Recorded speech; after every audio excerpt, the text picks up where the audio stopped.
আমার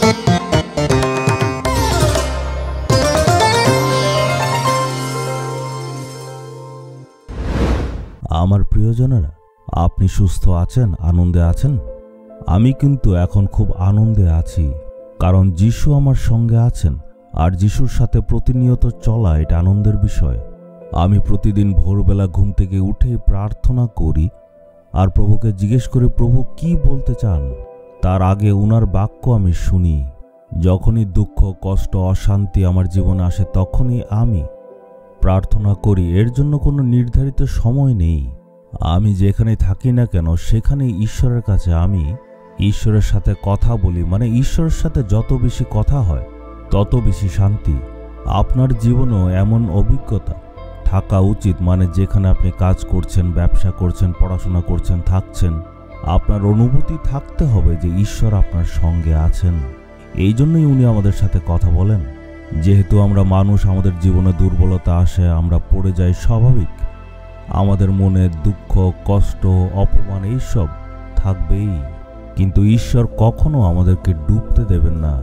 ঈশ্বর আমাদের সামলান আর সঙ্গে সঙ্গে উনি আমাদের সুরক্ষা দেন।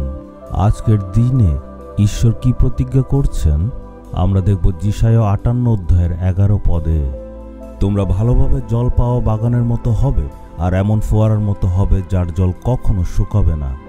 ঈশ্বর বলছেন, আমার ছেলে, আমার মেয়ে, তোমার জীবন ভালোভাবে জল পাওয়া বাগানের মতো হবে আর এমন ফোয়ারার মতো হবে যেখানে জল শুকাবে না। ঈশ্বরের আশীর্বাদ। আপনারা যদি ভালো করে একটা বাগানকে দেখেন আর সেটা যদি খুবই ফলদায়ক আর সবুজ হয়, তার মানে জল আশেপাশে আছে। জল থাকলেই দেখবেন বাগানে ফল খুব ভালো হবে। আর যদি ভেতরে যান দেখবেন সব সবুজ। কিন্তু যদি সেখানে জল নেই তখন কি হবে? তখন সব গাছ শুকিয়ে যাবে আর মরে যাবে, কোনো ধরনের ফল সেখানে হবে না।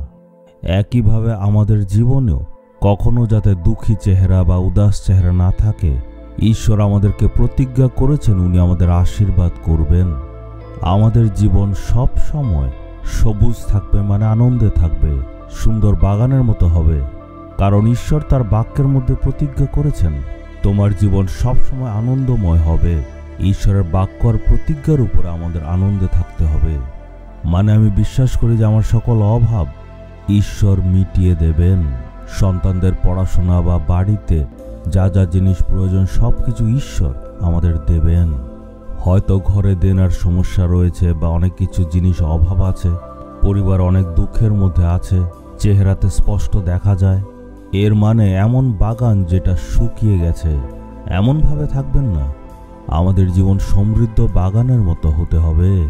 আমাদের প্রতিবেশীরা যাতে জিজ্ঞেস করে আপনি এত আনন্দে থাকেন, এর কারণটা কি?